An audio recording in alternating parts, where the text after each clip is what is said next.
Danny Morales here in downtown Orlando, where as you can see behind me, the supporter section of the north side of Orlando City's new stadium, where the wall will be, which is the supporters section in a safe standing section of the stadium, will be built.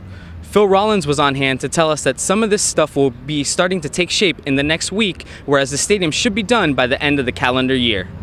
January, February, absolutely. We're going to move things in. We're going to move our offices in. We're going to make sure everything's in place. We're going to make sure all the faucets come on and the kitchens work and concession stands work and the toilets flush. And there's a lot of preparation you do when you go going into a house, right? You want to make sure all the lights come on when you flick the switches. Work on the stadium has been going on for some time, but most of that work has been going on the underground levels and the irrigation system of the stadium, which are very important. But now the construction is going upwards, where fans and pedestrians can see all of the work going on Orlando City's new stadium. Really, we've been on site for almost 6 months, but when you're going down, people don't see what you're doing because you're obviously going below ground level, and it's not very obvious. As soon as you start to come vertical and you come out of the ground, people can see the stadium starts to take shape. It has a feel, it has a shape to it, it has a design to it, it has a strength to it, because you're looking at big steel girders going up.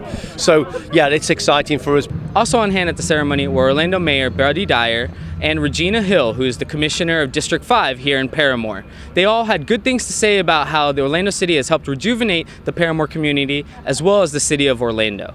Juvenile crime is down 80% since we instituted the Paramore Kid Zone. Last year, every high school senior in Paramore graduated from high school and went on to college. That's a very cool thing, 100%. So we continue to make improvements.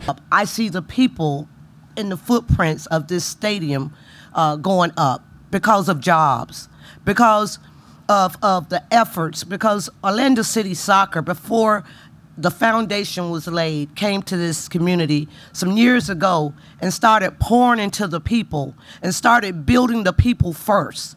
But now, with jobs, they're gonna truly make an impact with building families.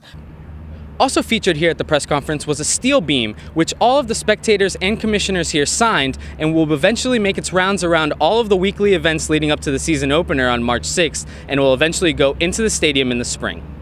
Work on the stadium will continue ongoing throughout the 2016 year, as Phil Rawlins hopes the stadium will be done around Christmas time. With the Valencia Voice, this has been Danny Morales reporting from downtown Orlando.